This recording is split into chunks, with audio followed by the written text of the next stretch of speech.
It is the best of times. It is the worst of times. In the year 2014, people have access to a breadth and depth of information unimaginable in an earlier age. Everyone contributes in some way.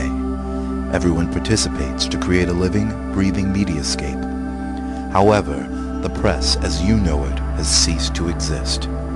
The Fourth Estate's fortunes have waned.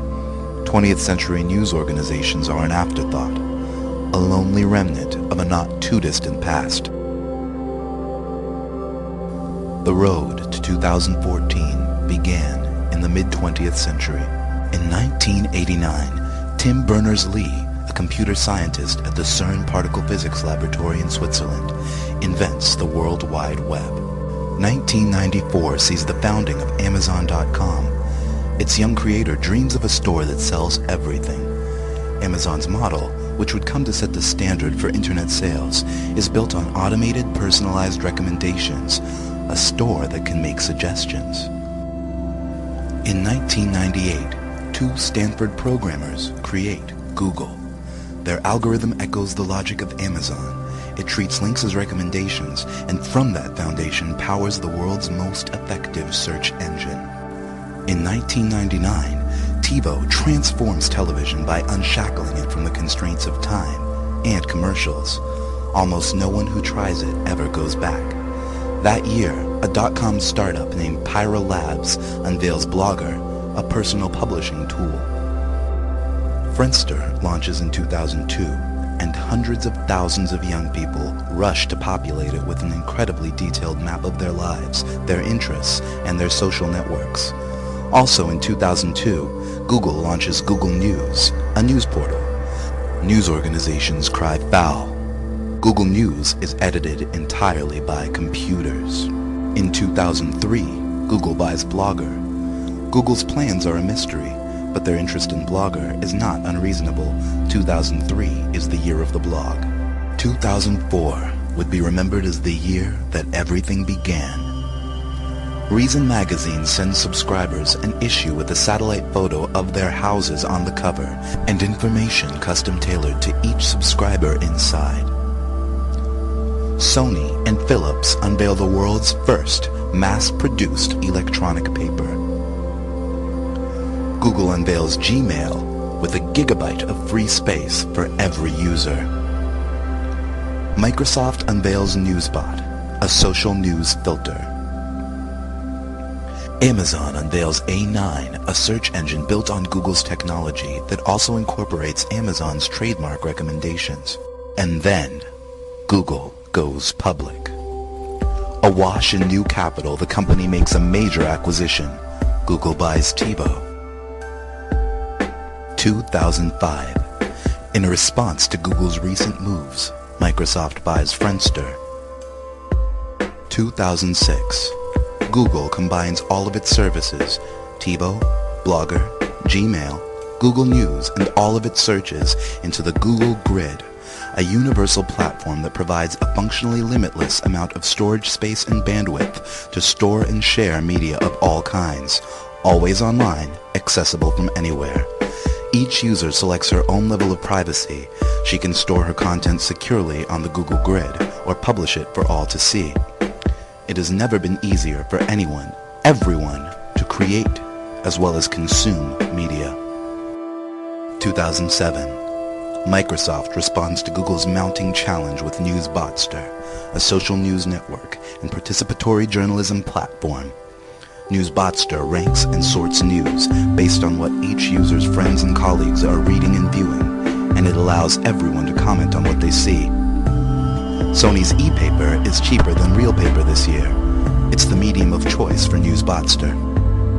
2008 sees the alliance that will challenge Microsoft's ambitions. Google and Amazon join forces to form Google's On. Google supplies the Google Grid, an unparalleled search technology. Amazon supplies a social recommendation engine and its huge commercial infrastructure. Together, they use their detailed knowledge of every user's social network, demographics, consumption habits, and interests to provide total customization of content and advertising. The news wars of 2010 are notable for the fact that no actual news organizations take part. Google's On finally checkmates Microsoft with a feature the software giant cannot match.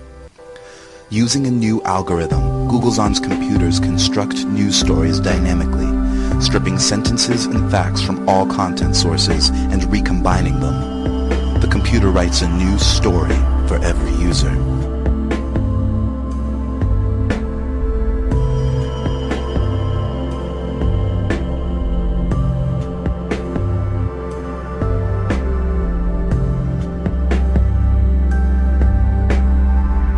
In 2011, the slumbering Fourth Estate awakes to make its first and final stand. The New York Times Company sues Google's On, claiming that the company's fact-stripping robots are a violation of copyright law. The case goes all the way to the Supreme Court, which, on August 4th, 2011, decides in favor of Google's On. On Sunday, March 9th, 2014, Google's On unleashes Epic. Welcome to our world. The evolving, personalized information construct is the system by which our sprawling, chaotic mediascape is filtered, ordered, and delivered. Everyone contributes now, from blog entries to phone cam images to video reports to full investigations. Many people get paid, too, a tiny cut of Google's immense advertising revenue proportional to the popularity of their contributions. Epic produces a custom content package for each user using his choices, his consumption habits, his interests, his demographics, his social network to shape the product. A new generation of freelance editors has sprung up, people who sell their ability to connect, filter, and prioritize the contents of Epic. We all subscribe to many editors. Epic allows us to mix and match their choices however we like. At its best, edited for the savviest readers, Epic is a summary of the world deeper, broader, and more nuanced than anything ever available before. But at its worst, and for too many, Epic is merely a collection of trivia, much of it untrue, all of it narrow, shallow, and sensational. But Epic is what we wanted, it is what we chose, and its commercial success preempted any discussions of media and democracy or journalistic ethics.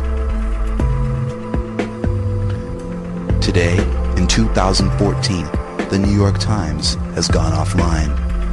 In feeble protest to Google's On's hegemony, the Times has become a print-only newsletter for the elite and the elderly. But perhaps there was another way.